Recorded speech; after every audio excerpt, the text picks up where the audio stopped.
Hello Hello，見到我身後呢個景未啊？唔使多講啦，自己睇。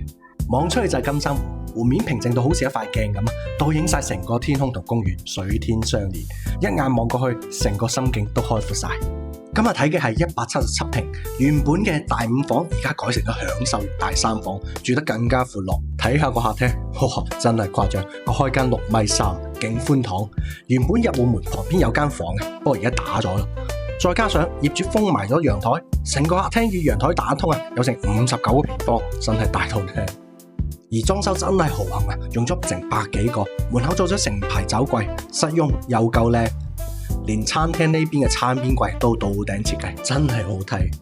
睇下個廚房，光猛又靚仔，設備齊全，最正嘅係連廚房都有空調，煮飯都唔會身水身汗。而休息區一共有3間房，其中2間都係套房啊，每間房都唔細噶。全屋用大金中央空調，房間都裝咗地暖啦。有咗地暖，冬天唔使驚凍親，到咗春天唔怕反潮啦。老房都係套房嚟噶，有自己嘅衛生間，成間房做滿咗櫃體，收納一流啊！嚟到主人房就更加誇張，一入嚟就係個望到湖景嘅步入式衣帽間，睇下呢2排衣櫃，幾多衫都放落。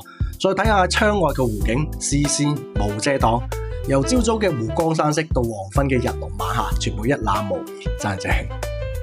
行過旁邊係休息區啊，呢度又做咗成排展示櫃，可以擺唔少包包同鞋。衛生間設備齊全，而浴缸都有啊。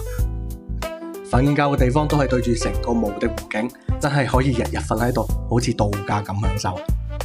講真啊，金山湖島內確實有好多江景或者湖景房，但係層高同景色咁舒服嘅真係好少。